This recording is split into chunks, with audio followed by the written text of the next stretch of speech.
We're going to learn a new song today. This one's called Sweet Acacia. This is a duet. It has a secondo part right here, and it also has a primo part. So you're going to learn both parts, and then you can play along with me playing the video of playing the other part, or you can play along with a friend or your parent, somebody who can play the other part with you. Couple things to think of before we get started. This one's marked adagio. That means it's going to be nice and slow. The left hand, or excuse me, the secondo part, if you notice, is written in bass clef for both hands. So when you fill out your note names, you have to think about the fact that both of them are in bass clef. So let's pause and fill out the note names now. I'll give you a second and then I'll tell you the answer. The left hand, the bottom note, finger 5, is going to be on. Remember, we started the bottom with F as our guide note, and we think F, A. So you're going to write an A here for finger 5. And then your thumb, your finger 1, is going to be on. Again, start with F, think F, A, C, E. So you're going to write an E here for your thumb. Now this is 8VB, which means you're going to actually play an octave lower than it's written. I'll show you that on the piano in a second. Over here, right hand in the treble clef also. So our guide note is still going to be that bass F below the staff. So this thumb here, the bottom note, is F, A. And the top note, finger 5, is going to be F, A, C, E. So we have A and E. A and E down here, A and E up here. So the hands are in the same position. This actually is a pretty simple pattern.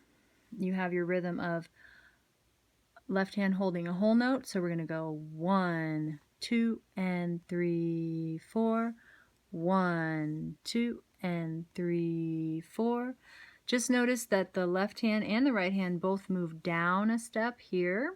So instead of starting on A like we did before, now we're going down and we're going to be in which position? G. G is going to be our note here for the bottom. Then you move back to your original position, which was what? A. Second line, you have your A again. A, and then down here to, which is this one? G. And now we have a little bit of a change in the rhythm. We have rest, 2, and 3, 4. With a ritardando, R-I-T is short for ritardando. That means slow down. And the little decrescendo, get a little quieter to make it end gently. And there is a repeat sign, so watch out for that. I probably won't repeat in this video. Well, I will, because then when you play it along with me, you will have both repeats. So let's play it. I'll repeat it when I show it to you. Okay, left hand is going to set up here an octave lower than it's written. So you're going to want to be down. I don't know if you can see this on my video, but this is down, not the very lowest key on the piano, but the A octave above that.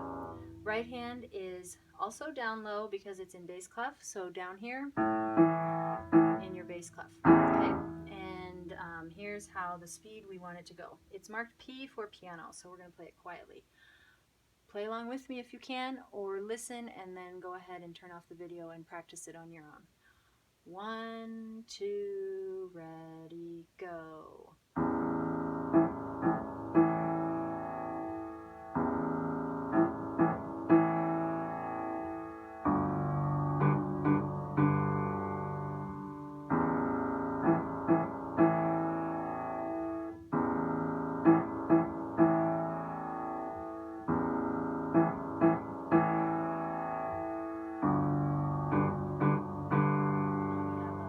Rest and repeat it.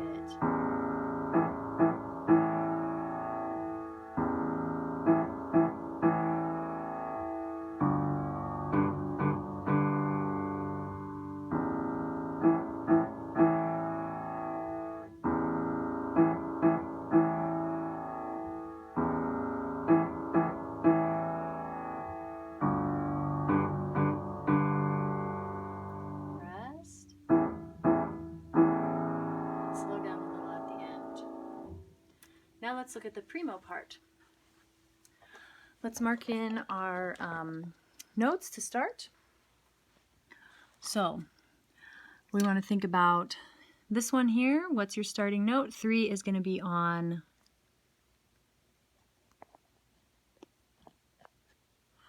A. So we have G as our guide note in the bottom of the bass clef. Start with G, B, D, and then spell face. So G, B, D, F, A. So you're going to write 3 as A. Right hand, 2 is going to be on E. So you can use your guide note G and just skip backwards. What comes before G in the skips alphabet, it's E. So 2 is on E. Now this one has all these nice phrase markings, so you want to make sure to keep it legato, smooth and connected through the phrases, and then we'll kind of have a little lift, raise up of our wrist, and off for a little break, kind of like how you take a breath at the end of every sentence with a period break. Again, we have our phrase mark here. This bottom line, can you see it, has a whole long phrase. So you keep that all connected as well as you can until the end of this one. There's some more rhythm counting in here. Be careful to make it stay steady. And I'll count along with it the first time I play it, and then the second time I'll just play it without counting. So again, you can play along with me, or you can listen and then pause the video and practice it on your own. 3 is on A. This is going to be your A right below middle C. 2 is on E. Your hands are not sharing, thumbs are next door neighbors. So hands are close together. Okay, keeping it slow, it's marked adagio. 1, 2, ready, go. 1, 2, and 3, 4. 1 and 2 and 3, 4. 1, 2, 3, 4. 1 and 2 and 3 and 4. 1, 2 and 3, 4. 1 and 2 and 3 and 4. 1, 2, 3 and 4 and 1, 2, 3. Repeat.